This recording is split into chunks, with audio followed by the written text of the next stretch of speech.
भगवान जगन्नाथ यात्रा का महत्व व कारण। भगवान विष्णु ने राजा इंद्रदुम्न से किसी भी वरदान को मांगने के लिए कहा। इस पर महान भक्तों इंद्रदुम्न ने कहा, यदि आप वास्तव में मुझ पर प्रसन्न है तो मुझे यह वरदान दे कि मैं निर्गुण हो जाऊं, ताकि कोई भी शरीर ये दावा न कर सके। आपके मंदिर को उनके पूर्वजों द्वारा बनाया गया था। यदि भविष्य में आपका मंदिर या आपकी मूर्ति क्षतिग्रस्त या नष्ट हो जाए तो भी आप यहाँ रहेंगे, इस स्थान को नहीं छोड़ेंगे। राजा की प्रार्थना के अनुसार भगवान विष्णु ने उन्हें वरदान दिया, लेकिन रानी गुंडिचा निर्गुण होने की बात को सहन नहीं कर सकी, क्योंकि कोई भी महिला निर्विकार नहीं रहना चाहेगी। वो स्वाभाविक रूप से आहत और दुखी थी, जिसे भगवान विष्णु समझ सकते थे। भगवान विष्णु ने उन्हें ये कहते हुए सांत्वना दी कि वो उनके घर में पैदा हुए हैं, वे उनके बेटे समान हैं, वो उनकी मां समान है, वे उन्हें कभी मना नहीं कर सकते। हर साल रथ यात्रा के दौरान 9 दिन तक उनके पास आकर रुकते थे, उनके द्वारा बनाए गए स्वादिष्ट भोजन को खाते थे। इसलिए रथ यात्रा के दौरान भगवान जगन्नाथ, बलभद्र, सुभद्रा और सुदर्शन चक्र के साथ गुंडिचा मंदिर जाते हैं, वहां 9 दिन बिताते हैं।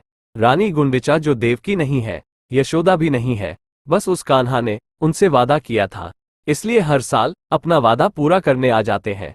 ऐसे हैं भगवान जगन्नाथ, जो अपने भक्तों की देखभाल के लिए बिना पलकों के अपनी आंखें हमेशा खुली रखते हैं। जगन्नाथ यात्रा की 5 रहस्यमय बातें। इसलिए मजार पर रुक जाता है भगवान का रथ। ये किसी उत्सव से कम नहीं होता है। रथ यात्रा के दौरान ऐसी कई बातें होती हैं जो शायद ही आपकी जानकारी में आई हो। आज हम आपको रथ यात्रा से जुड़ी कुछ ऐसी बातें बताने जा रहे हैं जो आपको चौंका देंगी। आइए जानते हैं जगन्नाथ यात्रा की 5 रहस्यमयी बातें। विश्व प्रसिद्ध रथ यात्रा जगन्नाथ यात्रा 20 जून को प्रारंभ हुई।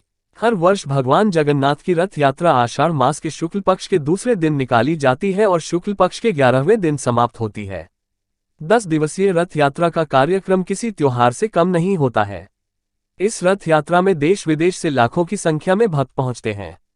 रथ यात्रा में भगवान जगन्नाथ के साथ उनके भाई बलराम और बहन सुभद्रा भी होती हैं और तीनों के लिए अलग अलग रथ निर्मित किए जाते हैं।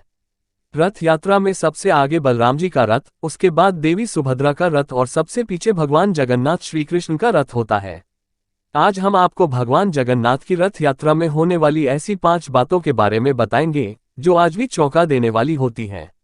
यहाँ पर आकर रुक जाती है रथ यात्रा। भगवान जगन्नाथ की रथ यात्रा ढोल नगाड़ों की थाप के साथ निकाली जाती है और उत्सव जैसा माहौल होता है। रथ यात्रा एक मजार पर आकर रुक जाता है। यहाँ तीनों रथ कुछ देर रुकते हैं और मजार के पास मकबरे में शांति से विश्राम करने वाले आत्माओं को याद करते हैं और उसके बाद रथ अपनी मंजिल की ओर आगे बढ़ जाता है। दरअसल इसके पीछे एक रोचक कथा है। कथा के अनुसार भगवान जगन्नाथ का एक सालबेग नाम का मुसलमान भक्त था। सालेबाग की माता हिंदू और पिता मुसलमान थे। मुसलमान होने की वजह से सालबेग को जगन्नाथ रथ यात्रा में शामिल नहीं होने दिया जाता था और न ही मंदिर में प्रवेश मिलता। सालबेग की अनन्य भक्ति से भगवान जगन्नाथ बेहद प्रसन्न हुए। एक बार रथ यात्रा के लिए जब मथुरा से जगन्नाथपुरी सालबेग आ रहे थे तो रास्ते में बहुत बीमार हो गए। सालबेग ने भगवान जगन्नाथ से प्रार्थना की, एक बार अपना दर्शन और रथ यात्रा में शामिल होने का अवसर दें। बताया जाता है कि जब रथ सालबेग की कुटिया के पास से गुजर रहा था तो वहां आकर रुक गया और लाख कोशिशों के बाद भी टस से मस नहीं हुआ।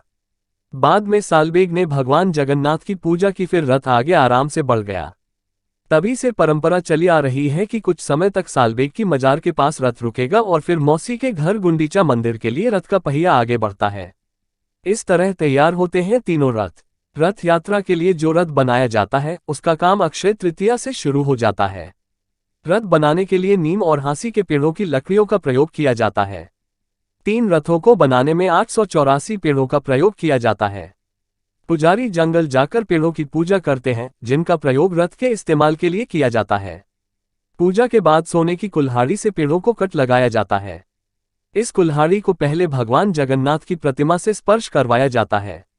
सोने की कुल्हाड़ी से पेड़ों पर कट लगाने का काम महाराणा द्वारा किया जाता है। यहाँ 7 दिन तक रुकते हैं भगवान जगन्नाथ। जगन्नाथ रथ यात्रा शुरू होने के बाद गुंडीचा मंदिर पहुंचती है। गुंडीचा मंदिर का गुंडीचा बाड़ी भी कहा जाता है। ये भगवान की मौसी का घर है।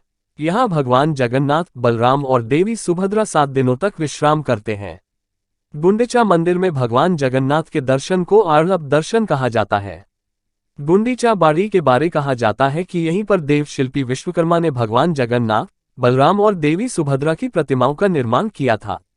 गुंडिचा भगवान जगन्नाथ की भक्त थीं। मान्यता है कि भक्ति का सम्मान करते हुए भगवान हर साल उनसे मिलने के लिए आते हैं। हेर पंचमी का ये है महत्व। जगन्नाथ रथ यात्रा के तीसरे दिन यानी पंचमी तिथि को हेरा पंचमी का विशेष महत्व है। इस दिन माता लक्ष्मी भगवान जगन्नाथ को खोजने के लिए आती हैं, जो मंदिर छोड़कर भ्रमण पर निकल गए हैं। तब द्वैतापति दरवाजे को बंद कर देते हैं, जिससे माता लक्ष्मी नाराज हो जाते हैं और रथ का पहिया तोड़ देती हैं। इसके बाद हेरा गोहिरी साहिपुरी नामक एक मोहल्ले में चली जाती हैं, जहां देवी लक्ष्मी का मंदिर है। बाद में भगवान जगन्नाथ द्वारा नाराज देवी को मनाने की भी परंपरा है। इसे कहते हैं बहुड़ा यात्रा। रथ यात्रा एक सामुदायिक आनुष्ठानिक पर्व होता है। इस मौके पर घरों में कोई पूजा नहीं होती है और न ही किसी तरह का उपवास रखा जाता है। साथ ही यहाँ एक चीज ये भी देखने को मिलती है कि यहाँ किसी भी प्रकार का जातिभेद नहीं किया जाता। जगन्नाथ मंदिर वापस पहुंचने तक सभी प्रतिमाएं रथ में ही रहती हैं। आषाढ़ मास की दशमी तिथि को जब रथ मंदिर की ओर प्रस्थान करते हैं, तब रथों की वापसी की इस यात्रा को बहुड़ा यात्रा कहते हैं। मंदिर के द्वार एकादशी के खोले जाते हैं, तब विधिवत स्नान करवा कर ही पुनः प्रतिष्ठित किया जाता है।